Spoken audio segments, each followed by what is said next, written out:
Hello बच्चों, कैसे हैं आप सब। तो पार्ट 7 में क्वेश्चन नंबर 13 जो कि एक्सरसाइज 8.2 का है वो मैं लेकर आई हूँ आपके लिए। चलिए क्वेश्चन को देखते हैं। यहाँ पर एक ज्योमेट्रिकल प्रोग्रेशन दी हुई है और आपको बताना है कि इस ज्योमेट्रिकल प्रोग्रेशन को कितना बढ़ाएं, कहाँ तक हम यूटिलाइज करें ताकि हमारा सम 120 हो जाए। तो देखते हैं हमारी जो सॉल्यूशन के अंदर जीपी जो है वो है 3 स्क्वायर 3 का क्यूब एंड सो ऑन। ठीक है, हम यहाँ से क्या क्या कैलकुलेट कर सकते हैं। यहाँ हम a निकाल सकते हैं, r निकाल सकते हैं जो कि 3 है अगेन, जो कि 1 से ग्रेटर है। इसी के अनुसार हमें अपना सम का फॉर्मूला लगाना है। तो हमारा Sn का फॉर्मूला लगेगा a r की power n upon 1 upon r minus 1। तो ये हमारा Sn का फॉर्मूला हो गया। अब हमें सम ऑलरेडी दिया हुआ है विच इज 120। a की जगह डालेंगे हम 3, r की जगह भी 3 और साथ में 3 माइनस 1। अब इस पोर्शन को हमें सॉल्व करना है। तो हमारे पास है 120, इधर आ गया 3/2, 3 की पावर n माइनस 1। 3/2 को हम दूसरी साइड लेकर जाएंगे तो 120 into 2 divided by 3 is equal to 3 raise to the power n minus 1। Cancel किया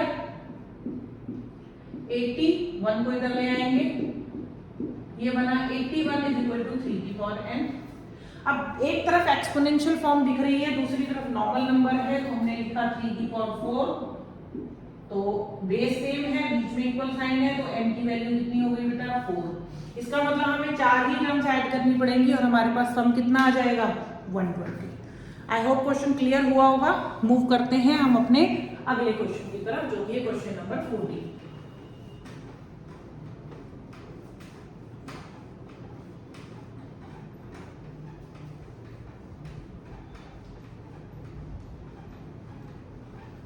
चलिए, तो हमारा क्वेश्चन नंबर 14 है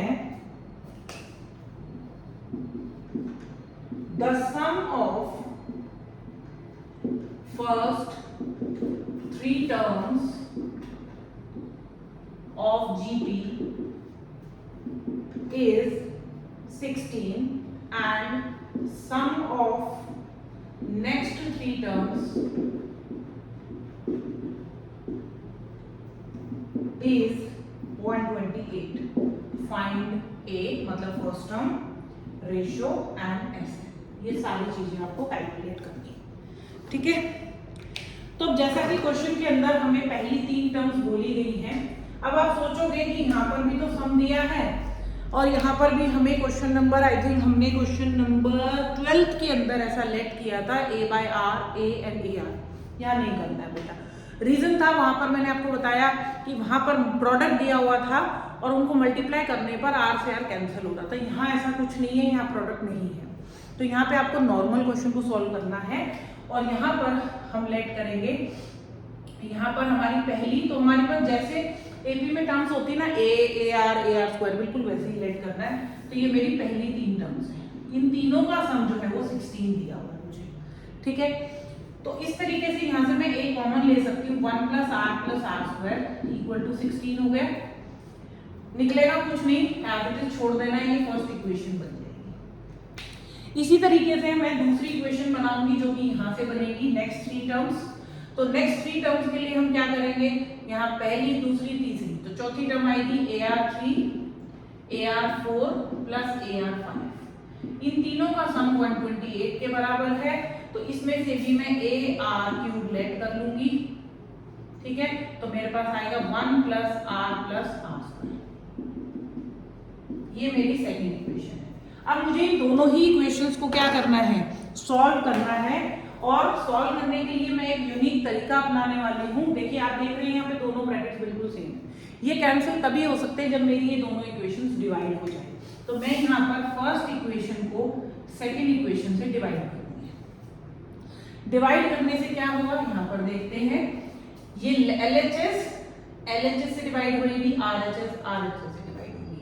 तो आपका कुछ ऐसा बनेगा a 1 प्लस r स्क्वायर, नीचे ar³ 1 प्लस r स्क्वायर और इक्वल टू 16/128। ठीक है, ये डिवाइड किया है हमने।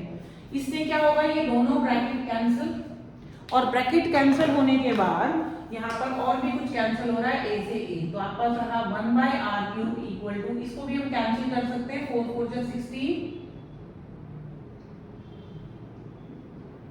Again cancel, 1/8। क्रॉस मल्टीप्लाई करेंगे, r क्यूब की वैल्यू 8, तो r की वैल्यू कितनी हो गई बेटा 2। प्लस एंड माइनस नहीं लिखना है क्यूब के केस में।